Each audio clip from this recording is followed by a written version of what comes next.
Hi, my name is Boston Larson, and I just want to begin by having the audience picture a nation. A nation where the words of the people are held captive by authority. A nation where the government is emboldened through the lack of dissent, having access to untold power without restraint. A nation where the shadows of censorship hover over every publication and every conversation, suppressing billions of ideas. Now, surprisingly, this gloomy nation that I have just described to you is not so distant from our own, with the main difference being one fundamental aspect of freedom, one that we exercise almost every day, one that is so significant yet often overlooked, and that is the First Amendment of the United States Constitution. Today, as we gather, we stand on this amendment, allowing it to act as a beacon of liberty, illuminating our path forward as a society while standing as the testament to the courage and vision of our founding fathers. The First Amendment is not merely a collection of words, it is the fundamental rights we have as Americans. It is the declaration of our inherent freedoms, our freedom of speech, our freedom of religion, our freedom of the press, our right to peacefully assemble, and our right to petition the government for a redress of grievances. Now you may be wondering, just how significant are these freedoms? Well, we can first reflect upon the freedom of speech and see that it is the bedrock of democracy.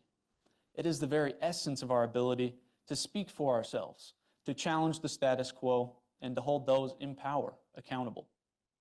Our founding fathers understood that a free society is one where the words of the people, no matter how controversial, can be expressed openly and without fear of censorship. Equally vital is the freedom of religion. America is a tapestry of diverse beliefs and traditions, woven together by the principle that every citizen has the right to worship or to not worship based upon their own belief. The First Amendment ensures that all citizens, no matter how diverse, have equal opportunity to worship, and that no one particular citizen shall be compelled to adhere to a faith. Furthermore, the freedom of the press ensures that the voices of the people are heard. Journalists play a vital role in our democracy as they uncover the truth, expose corruption, and give voice to the voiceless. Their work is essential to an informed citizenry and is only capable of happening through the freedom of the press. Let us not forget about the right to peacefully assemble. This is the right to gather in solidarity, to protest injustice, and to demand change.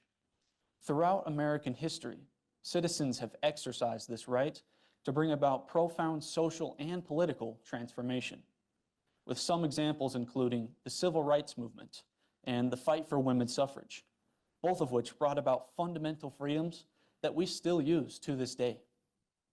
And lastly, the right to petition the government for a redress of grievances ensures that the voices of the people are heard. It acts as a reminder to the government that they are there to serve the people and that they are accountable for them.